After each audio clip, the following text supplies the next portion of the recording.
Hey guys, it's Cheeks. I am taking this video today because I wanted to point out something pretty interesting. We're in the Beastmen update for the future Silence and the Fury DLC that's coming out July 14th, and I was playing a Morghur the Shadowgave campaign. As you can see, we're in the update, and you can see the different user interfaces to do with the DLC. But I wanted to go over his new skill tree. Certain skill in particular, Profane Blessings, is something pretty interesting because it's not something we thought we would see in this DLC, but as you can see, it grants powerful blessing ancillaries that can modify your units. So, it does have stuff to do with the different four Chaos Gods, actually three. Unfortunately, I don't see any corn references in this trait. I don't know if they're randomized, maybe there is a corn one, but I haven't been running into it. So I wanted to go over the ancillaries it gives you. So, you have the Blessing of Filth, which gives you a horrible regeneration. So, it gives you obviously regeneration, some physical resistance, but also makes your units a little bit slower, 30% slower, in fact. So, that's very similar to what you would get in a Marked Chaos Gore unit for Nurgle. So, I thought that was a cool reference. And then you've got the Blessing of Mania, which gives a unit plus 20% charge and 45% speed. Plus, it gives you the downside of Rampage, which is unfortunate, but obviously warranted. So, it's also something that might be Slangor like for Nurgle, not Nurgle, Slanesh.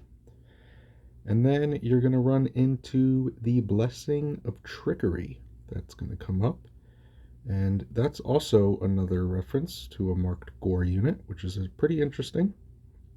So it gives you enable sundering attacks, minus 30 armor, and attribute stock, and unspottable. So, another reference to a Chaos God. So pretty interesting. I didn't think that we were going to get that kind of reference, but I think it's pretty fun to just kind of not role play, but you can always rename your units in this game, so you can always rename it to Slangor or what have you. But I think it's not something that obviously we expected. Obviously, we want the marked chaos units, but I think they're saving them for Monogod DLC for Game 3. Just going over the rest of his skill tree, you've got the Staff of Corruption, which also gives you +2 capacity for Chaos Spawn.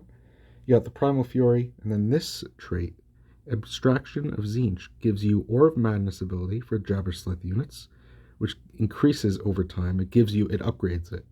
You get Horrible Regeneration for Chaos Spawn, Melee Defense for Senegor's Chaos Spawn and Jabberslith units, and Weapon Strength as well for those guys.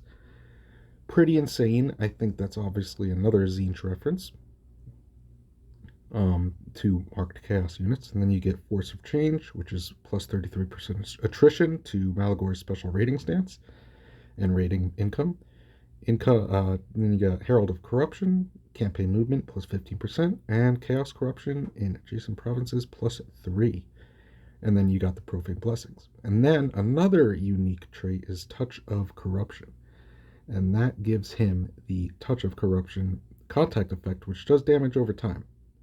What I am doing in this campaign here, I'm focusing on the red tree, obviously, because I want to make my Chaos Spawn stand out a little bit more, because obviously Morghurs centered around a bunch of Chaos Spawn units. He's built around that, so I kind of want to go with the lore there and build those guys up. And I'll probably use those marks on either, I don't know if I'll use them on Chaos Spawn, but I think I want to go with like the marked Beastmen unit kind of theme, and I'll probably rename them. I mean, obviously, it's not a whole unit that we wanted, but I think it's just a little cool Easter egg to reference those at least, which is always interesting.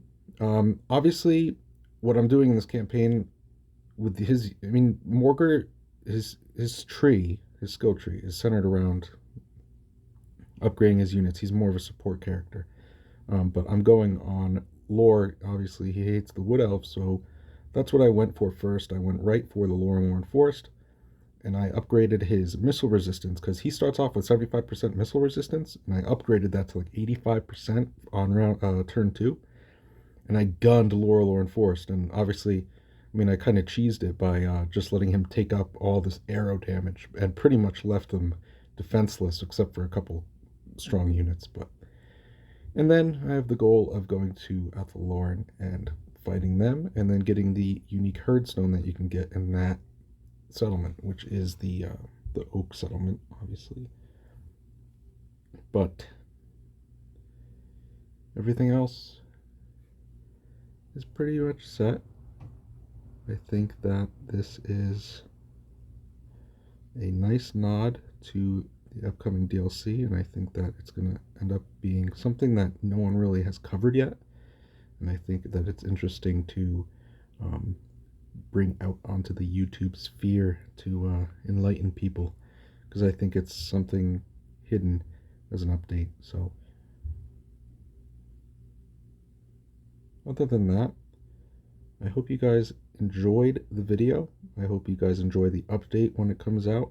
I want to thank you for all the support you guys give me, and I hope that you would hit the subscribe button if you want to hear from me again. Thank you guys, stay safe, and talk to you soon.